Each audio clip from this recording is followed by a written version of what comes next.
Welcome back to Pathfinder Kingmaker. Now I did some vendoring. He didn't have anything of interest that I wanted to buy, but I did sell a few things. Let's move on. Didn't pick up that.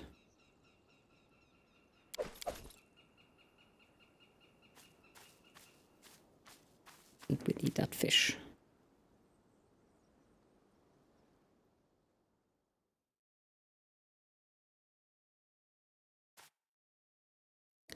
We want to go to the Silverstep Grove.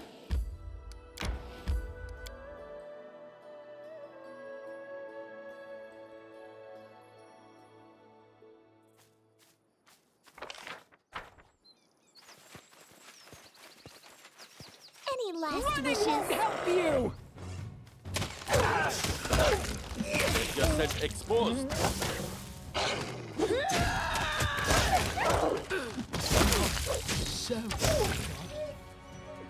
I like that trip thing. It's quite useful.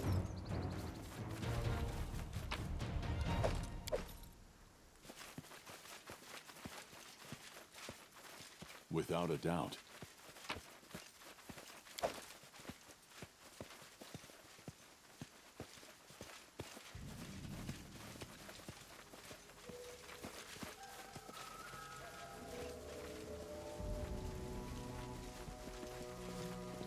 There's Eva. Two small graves hide at the foot of the rock. Wooden grave markers, whittled and painted with loving care, are placed at the top of both. Don't come closer. Don't. How can I stop it? It's too strong, too strong. And then our leader charged forward. He's a werewolf.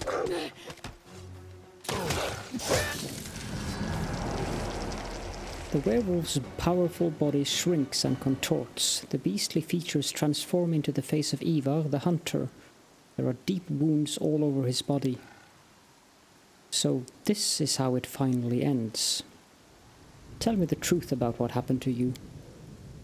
Let it be my last fairy tale then. Once upon a time there lived a stupid young hunter named Ivar. He loved his family, his wife, his son, his little daughter very much. He also loved making up fairy tales for his children. But one night he came up with a foolish story, one about a silver dragon that can only be spotted if you climb to the top of a high cliff as the new moon rises. That very night the children snuck out of the house and their bodies were found at the base of the cliff the next morning. His poor wife's heart couldn't bear the loss. Lissa, she was gone soon after. So Ivar cursed himself. Cursed his own blabbering tongue and reckless mind. Standing near the graves of his family, he could only mutter to himself over and over, "I'm a monster, I'm a monster." Then he felt the self-inflicted curse begin to melt him from the inside, burning him, turning him into a beast. He became a werewolf, swore to protect the village to honor the memory of Lissa and his children. He wanted to serve the people, to bring them good instead of evil, at least once. And if you call yourself a pig, you'd have grown a snout. That's exactly why it's so important to always think of yourself in only the best light. Anger and pain invited a beast's soul into a human heart. When I was a kid, the old crones talked about something like this. I thought it was just a fairy tale, though.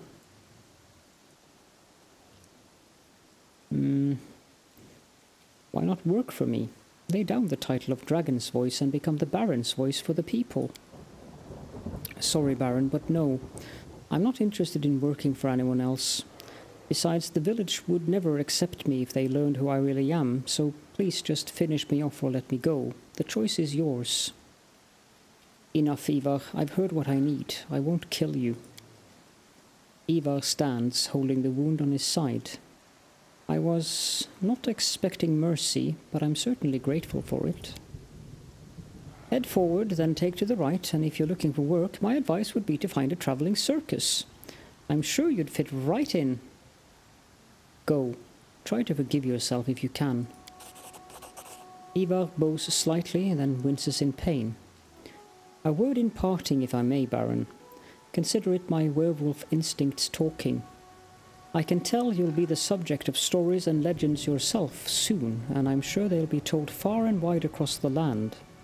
Now, whether they'll be tales of terror or of hope, well, that will be up to you. I'll make sure of that, Lindsay smiles. And your story? It won't be forgotten. I promise.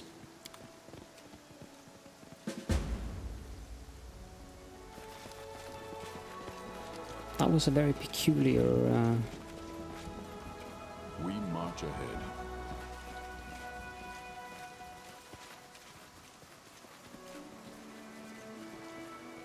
Oh, story, I guess.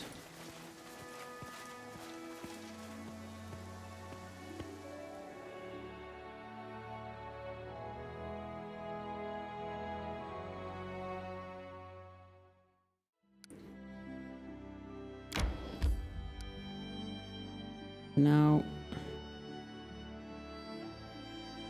there doesn't appear to be much else in this region except for the ancient mine.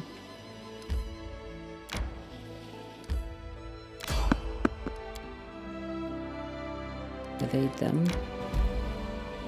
A rotten cave up there. Just as we turned toward Varnhold, we ran into a patrol again. We exchanged the usual pleasantries and they offered to accompany us to the city. Now we turned back and returned to the Baron's lands. That's why we ended up down there, okay.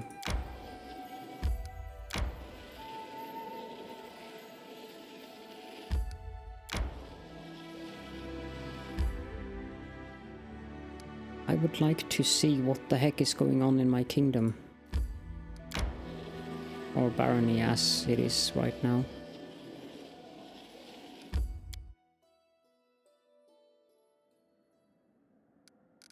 Regions. We can claim Silverstep. Well, that's useful. Let's go to the ancient mine.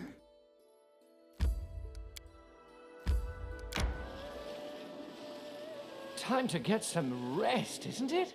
Yes. Need to put Harim on guard duty. Your books are known everywhere, read everywhere, even forbidden in some places. How did you achieve such recognition? Or is it a secret? It's no secret, girl. First of all, it's a lot of hard work, day and night, without closing your eyes, tireless. And second of all, I'm just talented.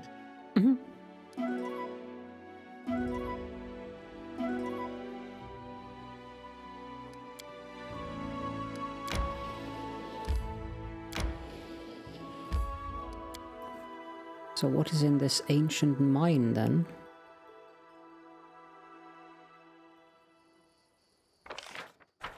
Not a very big location.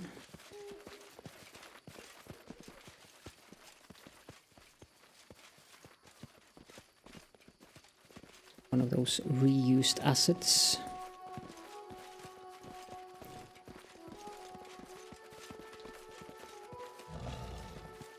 We'll do it the hard way.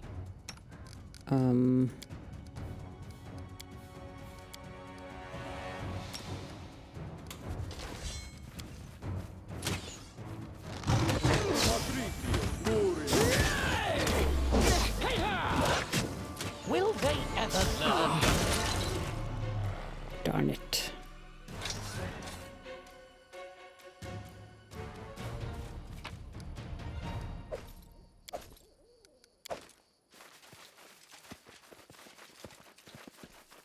The words on the ancient stone are barely visible. Property of the house Trestrin.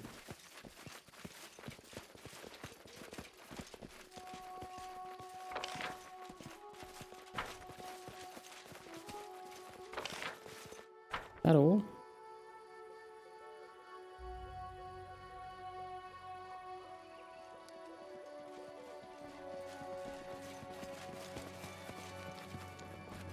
I will guide us. Apparently so.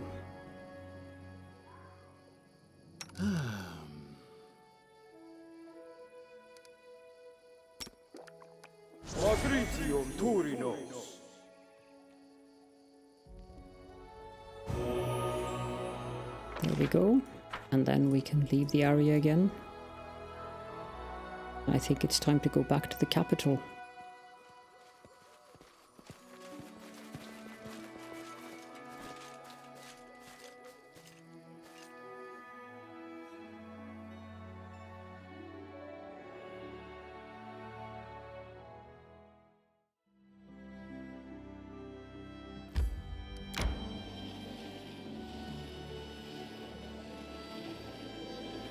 Claim the Silverstep region. That is an important part we need to do. And we probably have things that will be finished by now.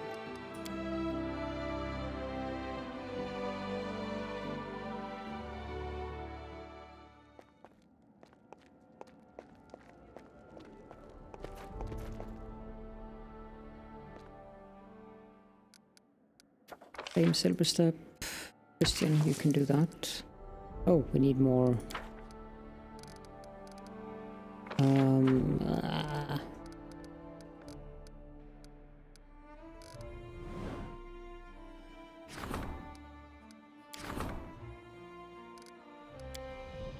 Go in here and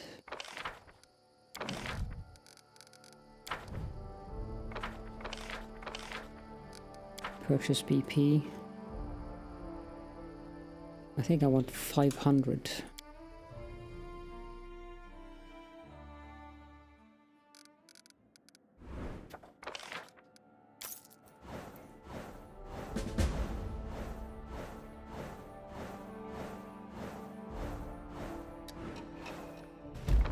There we go. We have declared Silverstep a part of our barony. Starting to become big, this thing.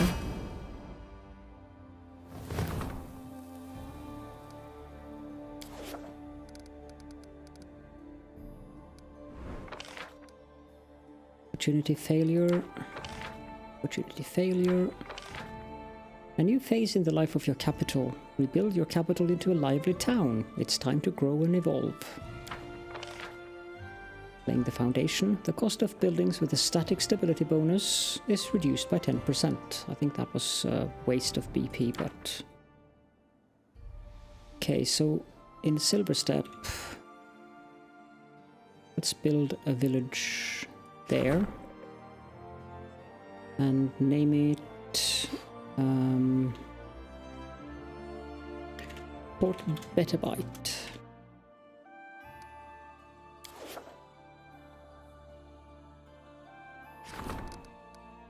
We need to go there to fix artisan stuff, but for now let's build piers or piers.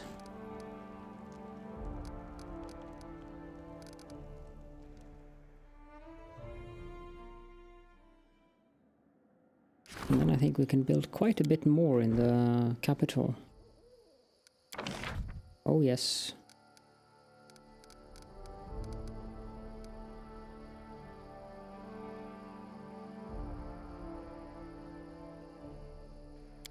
Mage's Tower is something we definitely want for the teleportation ability.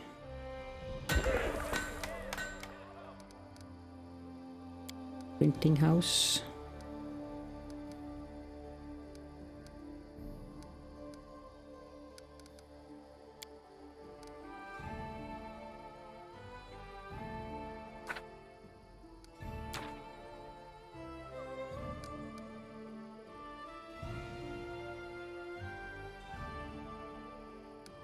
Ah well.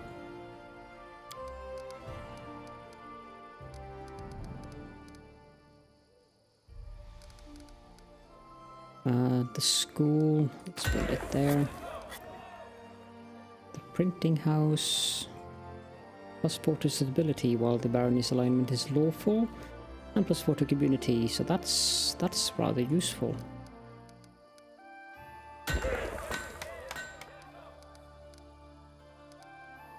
I can also build a library.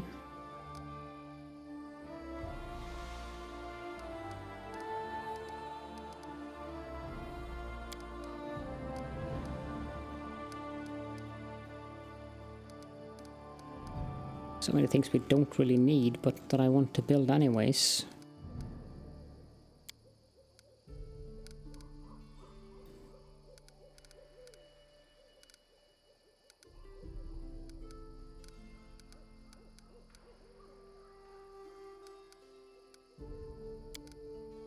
Mansion. Well now.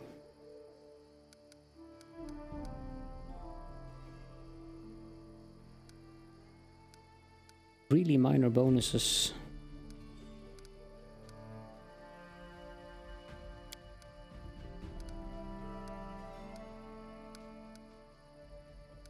This and this.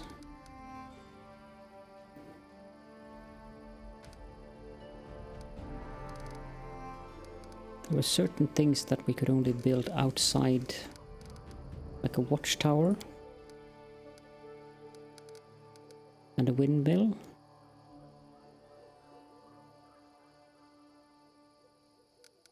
The watchtower gives +1 military and +1 stability and +1 espionage. Let's build that there then.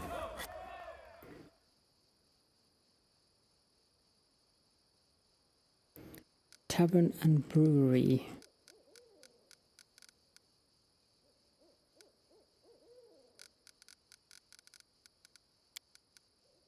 What is this slot over here? Is it another pier? But I can't build more than one pier.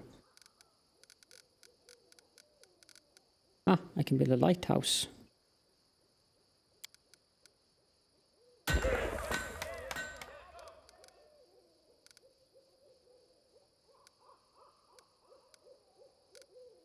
Well, that'll do for now.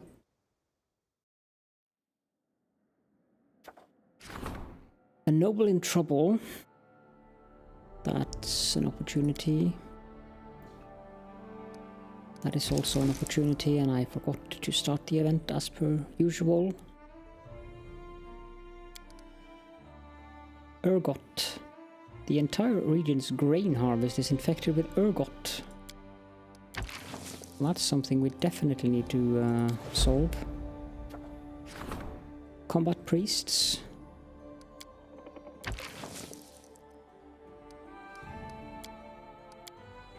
Nah. Omen.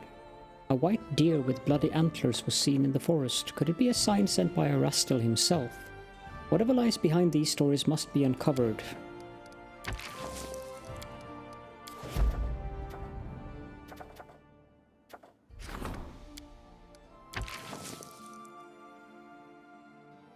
I don't think. Ignore. A noble in trouble. Ignore. Maybe not. Let's do that. Combat priests. That one we can ignore. And the regent demands our presence.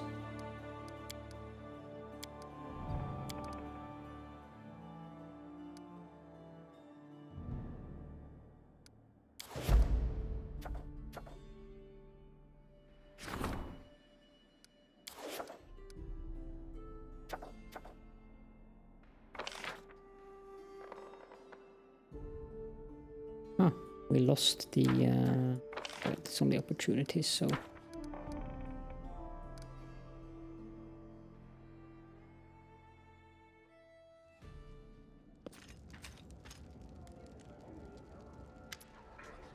Octavia looks embarrassed.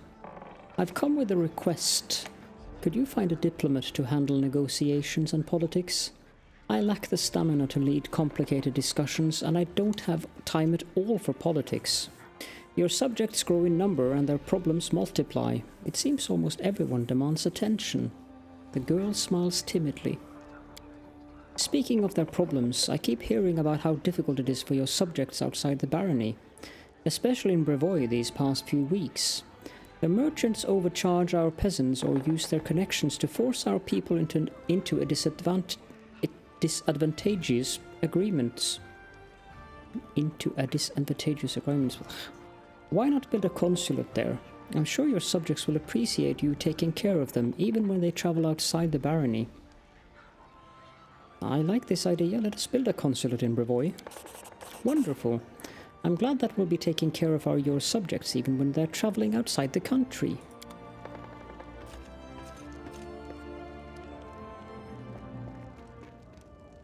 Get more stuff from Dragon. We receive Mayhem. Make a crossbow. Most reasonable. Nowadays they don't even think it's a real victory unless you overpower them hand to hand. But if you ask me, shooting bolts from a distance is smarter than getting bludgeoned to death. Let the fools think what they like, but you and I, we know better.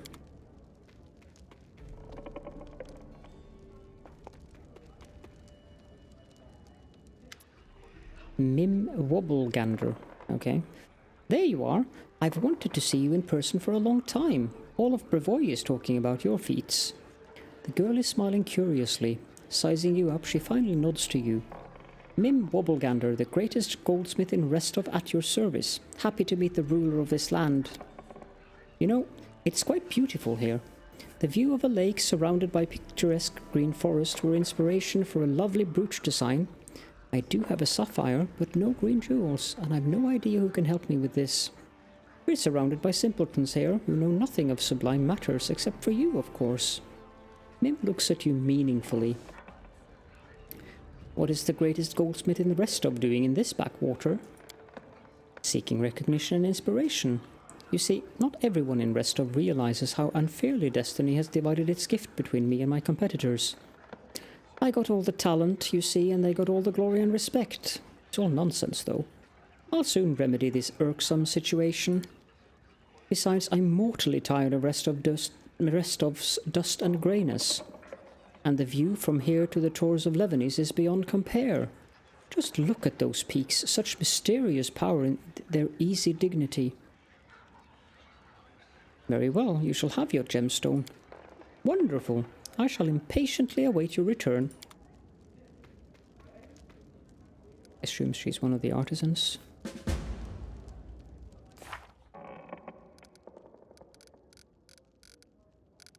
Greenstone. Wants you to find her an emerald. I don't know if we have one. We have a peridot. But no matter. I might have one on the vendor. Ranking up, no, not yet. Let's assign a grand diplomat. That would be Valerie.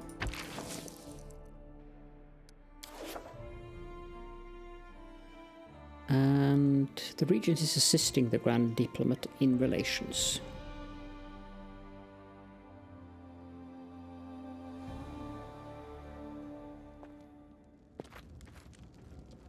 Now, do we have enough parts for you?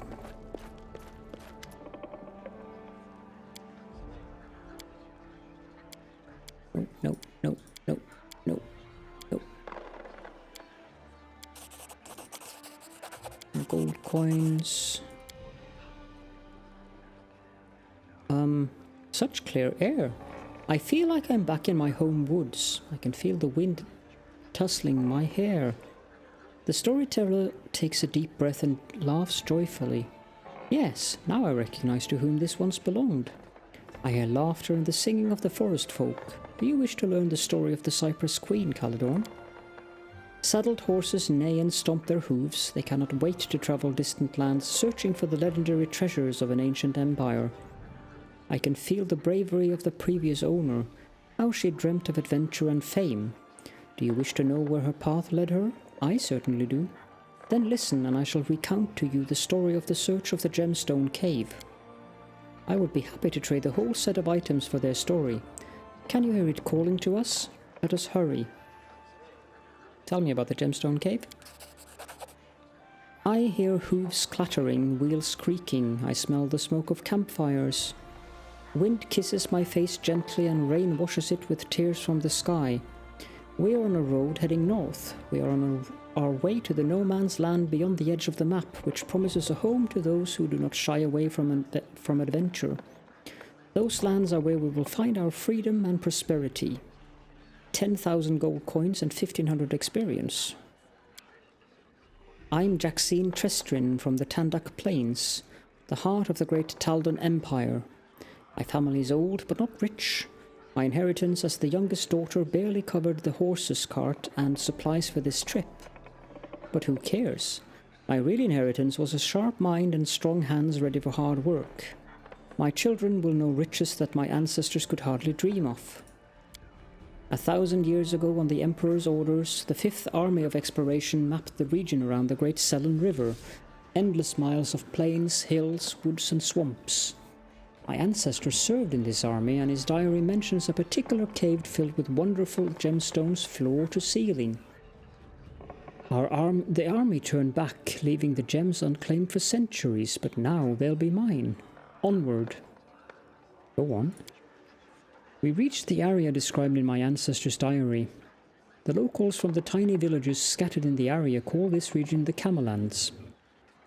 It is a strange, eerie place. What we originally took for hills as we passed through turned out to be ancient mounds where you might find the buried bones of unbelievably ancient creatures, older even than Earthfall. That gemstone cave must be around here somewhere. After a long and difficult search, fortune finally smiled on us, albeit with a wry, cunning smile. Among the hills, we caught a bunch of kobolds, all dressed up like nobles at some celebration. Their filthy, scaly bodies were decorated with shining gemstones, and the leader proudly wore an ancient Taldan knee pad on his head. Their interrogation didn't take long. After decapitating one of them, the others almost fell over themselves to tell us where they found their ornaments. The cave proved to be even more gorgeous than I'd imagined as I read my ancestor's diary. It was a huge hall shining with gems of all colours and hues. We didn't have any problem evicting the kobolds. Once we'd killed half their tribe, the other half just fled. Apparently wanting the last word, an old kobold, a chieftain maybe, or a shaman, shook his tiny fist at us and yelled a curse. I just laughed and threw a torch at him, and he disappeared. I had won. The gems of the 5th Army were mine. What exactly did the old kobold yell? He yelled that they would go, but that we would stay forever. What a curse. Oh no, I was already going to claim the lands anyway. Try exploring the mounds? We did. My best scout noticed an obviously artificial entrance into one of the mounds. He and a small team went in to explore it. Several hours later, a dense smoke rushed out of the mound, it began to rumble, and then it exploded. All that remained was a smouldering crater. We didn't risk fooling around with any ancient legacies after that, and later we had enough of our own trouble to worry about. Go on. Inside we found ancient girders supporting the walls and rusty tools scattered around. There were also graves, several of which had been opened by the kobolds, with pieces of ancient Taldan armor in them. It seems some ancient people had been mining gems here after all. Unfortunately, we had no way to find out what happened to them, so I declared the mine my property and we began our own work. A small town quickly grew up around the mine. First it was just locals, then people started travelling from afar. Miners, bards, brewers, priests, and of course traders of all kinds. Baldur sent a squad of soldiers to guard the new imperial mine and trade routes as well. My lands prospered. Too bad it didn't last long. It took us less than a year to discover what happened to the mine's previous owners and why it had been abandoned. What did you do with the exhumed remains? We reburied them honourably. They became the first residents of our small new cemetery, which we had to expand considerably not long after. Go on. Things were going great, but then rumour of an epidemic started spreading through the town. I did my best to reassure the locals, though by that time I knew better than anyone that grey stains on the skin along with nosebleeds was essentially a death sentence. The mine's previous owners didn't just leave, they died out from ash leprosy. We were infected when we explored their graves. The best clerics and healers our money could buy all said the same thing. The disease wasn't curable. I still held hope that if I bought enough time we could find a cure, but news of the epidemic reached the Imperial Army. They were ordered to quarantine the entire area, and our guardians became our jailers overnight. The settlement was sealed off by a triple cordon of guards. We continued mining gemstones like before, but the traders took advantage of our situation and raised their prices. People were dying, but the town lived on as the Empire kept sending a new workforce for us, branded criminals. Thanks to the efforts of our healers, I lived longer than many others, but soon I didn't even dare leave my house. It seemed not a single person in the settlement didn't wish me dead. I died alone, slowly rotting alive, surrounded by treasure beyond measure, a leper queen of a doomed kingdom. My last thought was of how funny the kobold's curse had seemed, and how quickly it had come true.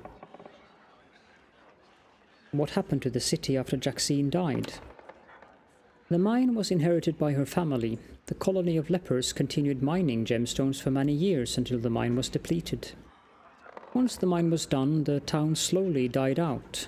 Once the last leper had died, the Empire sent a group of clerics and wizards to the site, and they used prayers and spells to reduce the infected town to safe ashes and collapse the entrance to the depleted mine. 1,500 years have passed since then.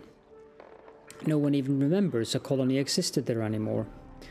As for the mine, it can probably still be found in the Camellands, but there are no longer any treasures there to claim. Tell me about this disease. Could it cause a new epidemic among my subjects? No, worry not. Ash leprosy may have been incurable in Jaxine's time, but the Taldans eradicated it completely centuries ago. Besides, it is impossible that any trace remains of the leprosarium that surrounded the mine so long ago. Thank you for the story.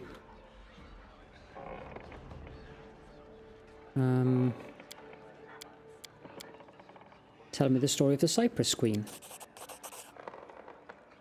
Get 10,000 gold coins again and 1125 experience. I hear the noise of the capital, merchants shouting, horses neighing, soldiers' armors clanking. But that is all from far away, from beyond the tall walls of the palace garden. The noise is barely audible through the lush vegetation, but here in the cool stillness I can hear two lovers whisper beneath the shadow of an ancient cypress tree. I'm not one of them. No, I'm just a frail cypress twig. These two cannot be together. She is a queen and he is a loyal knight. Perhaps too loyal. But their love could not be kept secret for long. The king ordered the knight executed. The knight managed to slip away to the wilderness of the Gnarl Marches in the Stolen Lands. He hid there, away from civilization, with only animals and birds to keep him company. To remember his lost home, he brought a cypress twig with him and planted it in front of his hut. The tree took root, and the knight spent long hours talking to the cypress, imagining it being his queen. And one day I answered. Since ancient times, these lands had been home to the Fae, so it's little surprise that a dryad would be born within the tree. We became friends. He told me of his homeland and his beloved queen and the merry life at court. The celebrations, the parades, the tournaments. I wanted so badly to see it all with my own eyes. What happened next? So I decided I wanted to be a queen myself. And why not? After all, the Green Mother gave me my fair share of beauty and magic, and the knight taught me all about how to rule a country. I organized a celebration. All the local Fae were invited. I had no idea there were so many of my kin in the neighborhood. Everyone came. Shy nymph, merry satyrs with their reed pipes, tender nixies, leprechauns with their fancy buckled hats and shiny boots. The celebration lasted 3 days, and my guests enjoyed it so much that every one of them proclaimed me their queen at the end. I wasn't establishing prisons or taxes or any other nasty things common in human courts, but the social life at my court was vibrant enough to make any human monarch jealous. And then what?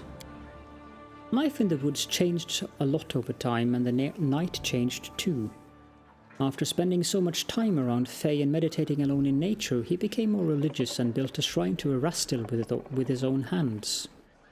Rumours spread around the area of some hermit or saint living in the swamps, though to be frank there wasn't anything saintly about him as far as I could tell. But people started coming to meet him, and over time a small village grew around the shrine, built by people in search of a new life. As word spread of our kingdom in the woods, some people were surprised, while some just smiled knowingly. After all, the idea of a kingdom was familiar to humans, so Fae living in a kingdom made them seem less alien, less strange and scary. So we began living side by side in peace. Sometimes Fae would visit humans just to share a cup of tea, and sometimes there were even unions that resulted in children. Human children with some of the magic of the Fae. Some of those children deserve their own legends, but those are other stories for another time. Human monarchs are quite different from their subjects. They have eyes everywhere. Their arms are long and their memories longer. As the village grew, news of the location of a disgraced knight made its way to the king. Eventually, a small but heavily armed group of the king's men arrived in the village, demanding the hermit knight leave with them immediately. The villagers, both human and Fae, were ready to fight to defend him, but the knight followed his unwelcome guests voluntarily. He said he wanted to avoid bloodshed, and he was old and longed to see his homeland and his beloved queen once again, even if it ended with his execution. So the knight was taken away. Everyone grieved for him, myself especially. But as time passed, the pain subsided, as it tends to. Both the village and the Fae kingdom happily lived in peace for many years after. What happened to the knight? I know not. This story was not about him. The Dryad never saw him again. Perhaps he slipped away from his guards and accomplished a slew of heroic deeds afterward. Or perhaps his captors executed him on the first day, simply taking the king his head. Or maybe he died on the executioner's block, in the city of his youth, gazing once more upon his queen, older now, but as beautiful as ever. Or maybe the city had changed beyond recognition and his queen had died years ago, and he realized, too late, that his true home was a village built in the swamps. Or maybe the king saw that the pious old man standing before him shared nothing in common with a bold young upstart that had impinged his honour so long before, and thus pardoned him. Alas, alas, we have no way of knowing what really happened.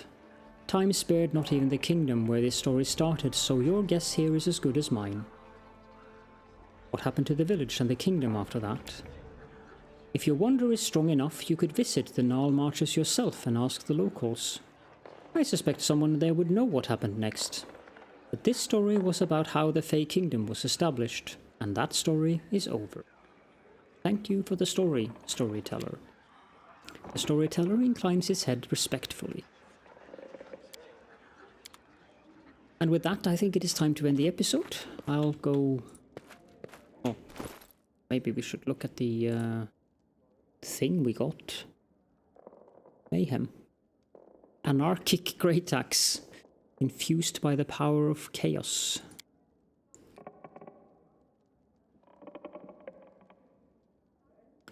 It's decent, but not something that I really want. Put that on him. So anyways, thank you so much for joining me, and I will see you all in the next episode.